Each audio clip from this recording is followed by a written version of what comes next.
thinking of others as better than yourselves. Philippians 4:8, New Living Translation again says, now, dear brothers and sisters, one final thing. Do not let your mind drift into negative thinking. I often have to catch myself. I'm thinking, okay, my husband's thinking positive, I'm thinking negative. I'm like, okay, catch yourself. Capture that thought. Think positive. And I have to do that. Because if you're not of that mindset, sometimes you are constantly thinking about the negative things all the time. But catch yourself. 2 Corinthians 10:12 says, we take captive every thought. Take captive every thought. And for some of us, we struggle a little bit more than others. But if that is something you struggle with, you know what to do. Ask God to help you take captive of that negative thought and make it obedient to what Christ is telling you to do. This might be easier for some of you, like I said, who are optimists versus those of us who are pessimists. Remove negative thoughts and think positive. The fifth thing, remain confident in your God-given vision. What I call, and there's a term going around, if you see some t-shirts, it will say Godfident, God's confident, so Godfident. Godfident, Godfident. So you're having your confidence in God. That's a term you will see in a lot of, some of the young people will wear them on their t-shirts. Number 6, ask God to fill your mind with wisdom. Ask God to fill your mind with wisdom. Proverbs 4:7 says, wisdom is the principal thing. Therefore get wisdom, and with it all thy getting, get understanding. 7, keep your mind steadfast on doing what is right.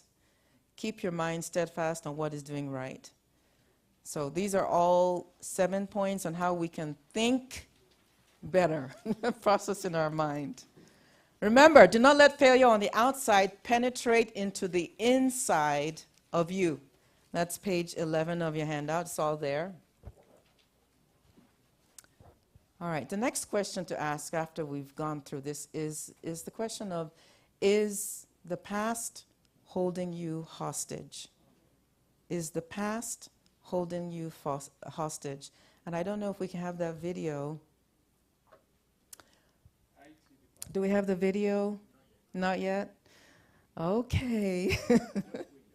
All right.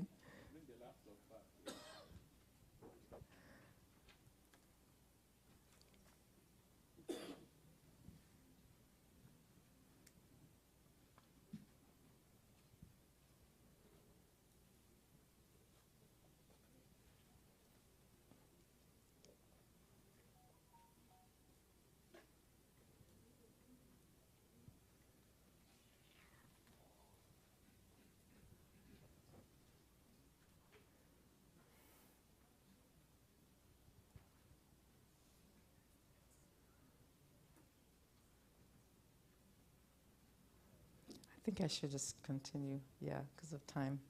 Okay, so is the past holding you hostage?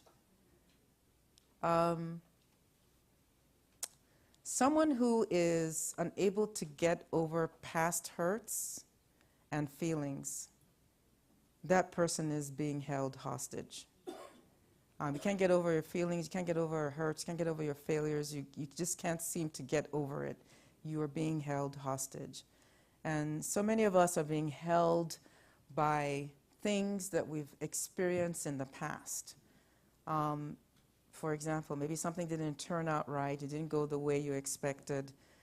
We carry the burden all over, from childhood all the way through adulthood. It just doesn't allow us to grow, it doesn't allow us to mature, it doesn't allow us to move forward. And there's so many cases. You've heard them, you know about them, such as abuse. You've heard them about rape, betrayal, jilted at the altar, loss of beloved ones, missed opportunities because your parents maybe forgot or didn't give you that opportunity or weren't able to provide it out of negligence. Or maybe, in some cases, people who have been imprisoned wrongfully, or there's a loss of a job. I'm just giving you some examples. But these are the kinds of things that will hold us back and hold us hostage. And by the grace of God, we will not be held hostage by our past. We're moving forward in Jesus' mighty name. A key quality in the life of an achiever is the ability to put past events behind him and move on. And this sounds easy. Some of us may need to go through counseling. Some might need more, one-on-one talking and counseling and prayer, however you want to put it. But we must put the past behind us if we're going to be able to move forward.